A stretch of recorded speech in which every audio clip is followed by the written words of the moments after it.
شام کے وقت میو ہسپتال کا دورہ کرنے پہنچ گئی۔ سی ای او میو ہسپتال پروفیسر ڈاکٹر اسد اسلم خان اور ایم ایس ڈاکٹر طاہر خلیل کے ہمراہ کووڈ-19 کے مانیٹرنگ سیل کا جائزہ لیا اور ہدایات دی۔ یہ سینٹرل کنٹرول کمانڈ روم ہے پورے لاہور کے پبلک سیکٹر کے 13 اسپتالوں اور پرائیویٹ سیکٹر کے 19 اسپتالوں کے لیے۔ یہاں پر ہر 2 گھنٹے بعد اپ ڈیٹ کرتے ہیں کہ کتنے ہائی ڈیپینڈنسی یونٹ کے بیڈ خالی ہیں، کتنے وینٹیلیٹر کے بیڈ خالی ہیں اور کتنے جو نارمل یعنی کہ اے سمپٹومیٹک یا مائلڈ پیشنٹ کے لیے بیڈ خالی ہیں۔ مثلا اس وقت لاہور میں جو پبلک سیکٹر ہاسپٹل ہیں ان میں 70 وینٹیلیٹر بیڈ خالی پڑے ہیں اور 324 high dependency high flu oxygen والے بیڈ خالی پڑے ہیں۔ تو کیا ڈاکٹر صاحب یہ کووڈ نیچے جا رہا ہے جو مریض کم ہو گئے ہیں یا لوگ آ نہیں رہے؟ نہیں، اللہ کا بڑا شکر ہے جی، یہ التجا کی گئی ہے کہ ایس او پیز اپنائیں، یہ ایس او پیز اپنانے کا نتیجہ ہے اور سمارٹ لاک ڈاؤن کا نتیجہ ہے۔ سنا تو یہ گیا ہے کہ مشیر صحت اور آپ کی بالکل نہیں بنتی۔ نہیں، کس بات کی ناراضگی؟ دیکھیں میں آپ کو بتاؤں، بات یہ آن گراؤنڈ جتنا مریض ہمارے پاس یہاں ہیں اور جو سچویشن ہے، آپ پنجاب جو ہے وہ پاکستان کا آدھا حصہ بنتا ہے۔ سب سے بڑا ہمارا ایپی سینٹر جو ڈیولپ ہوا وہ آپ کو پتہ ہے لاہور میں۔ اگر آج 75 یا 78 ہزار مریض جو ہیں وہ پورے پنجاب میں ہیں تو 34,000 35,000 تو صرف لاہور میں ہیں۔ تو آپ دیکھیے لاہور جو تھا اس کس سچویشن کو اس طرح الحمدللہ ہم نے کنٹرول کر کے رکھا۔ باقی وزارت صحت مطمئن ہے آپ سے؟ بہت زیادہ۔ مجھے تو اسد عمر صاحب نے پچھلے دنوں ساری اخباروں میں کوٹ کیا انہوں نے کہ ڈاکٹر یاسمین راشد نے مجھے بتایا ہے کہ نمبر آف کیسز ریڈیوس ہو رہے ہیں۔ 13 تاریخ کے بعد پھر تعداد کم ہونی شروع ہوگی۔ اگر آپ آج کے دن دیکھیں نا، دیکھیں اگر یہ منتھ آف جون میں دیکھیں، یہ گئے ہم یہاں اور پھر اس کے بعد آہستہ آہستہ کم ہوتے ہوئے آج کے دن میں آپ کہاں 1106 پیشنٹ تھے اور آج کے دن میں 471 471 مریض رہ گئے۔ یہ شکایات کس حد تک درست ہیں کہ دوائیاں نہیں ملی، ایکٹمرا نہیں ملی؟ ہمارے پاس اس وقت بھی 400 مریضوں کی ڈوزیج اویلیبل ہے۔ سارے اپنے سرکاری ہسپتالوں کے اندر ہم نے باقاعدہ ان کو ساری ڈوزز دے رکھی ہیں کسی بھی مریض۔ اور یہ ایک ٹیکہ جو ہے آپ کو پتہ ہے ایک ڈوز جو ہے تقریباً 1,00,000 اور 2,000 میں ہمیں پڑی ہے، کسی مریض کو ریفیوز نہیں کی گئی۔ مفتی آپ نے بالکل فری آف کاسٹ 156 پیشنٹس ہیں تو ہماری لاہور کے اندر ریسیو کیا ہے۔ میو ہسپتال کرونا مریضوں کی سب سے بڑی علاج گاہ ہے۔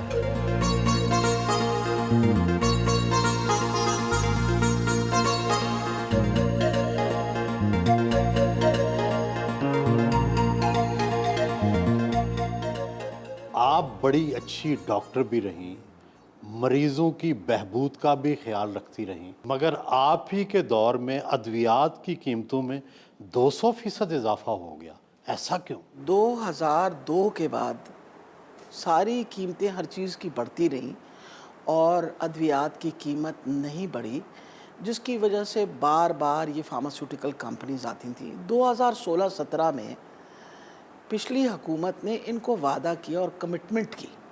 جب ہمارے آنے کے بعد یہ تو کورٹ میں معاملہ تھا اور کورٹ نے کہا تھا کہ آپ ان کو ان کی قیمتوں کی کمٹمنٹ ہوئی ہے کہ ان کی قیمتیں بڑھنی ہیں۔ اس وقت ہماری کیا کوشش ہونی چاہیے؟ ہماری یہ کوشش ہونی چاہیے کہ غریب مریض جو ہے اس کو یہ سہولت ملے۔ اب آپ یہ دیکھیں ہمارے آنے کے بعد ہم نے الحمدللہ اس وقت جو ہیلتھ کارڈ بانٹے ہیں، اس وقت 52 لاکھ جو لوگ جو ہیں، 52 لاکھ فیملیز وہ مستفیض ہو رہی ہیں۔ ہم نے 72 لاکھ مکمل کرنی ہے انشاءاللہ۔ یہ کووڈ نہ آیا ہوا ہوتا تو we would have distributed all our cards۔ صحت کارڈ ملنے والے کو کیا کیا سہولت حاصل ہو جاتی ہے؟ اس میں 7,20,000 روپے کی قیمت کا وہ کارڈ ہے۔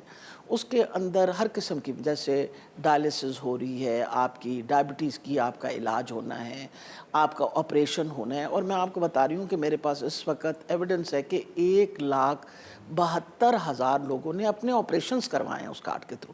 دل کا آپریشن ہو سکتا ہے، سٹینٹس ڈلوائے ہیں لوگوں نے، اور آرتھوپیڈک کے آپریشنز تو یہ لوگوں نے جا کے کروائے ہیں اور باقاعدہ ہمارے پاس ایویڈنس ہے۔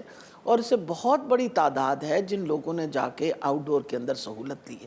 ایک تو یہ بات، پھر دوسری بات ہے سرکاری ہسپتالوں کی کیپیسٹی ہم نے بہت بڑھا دی ہے.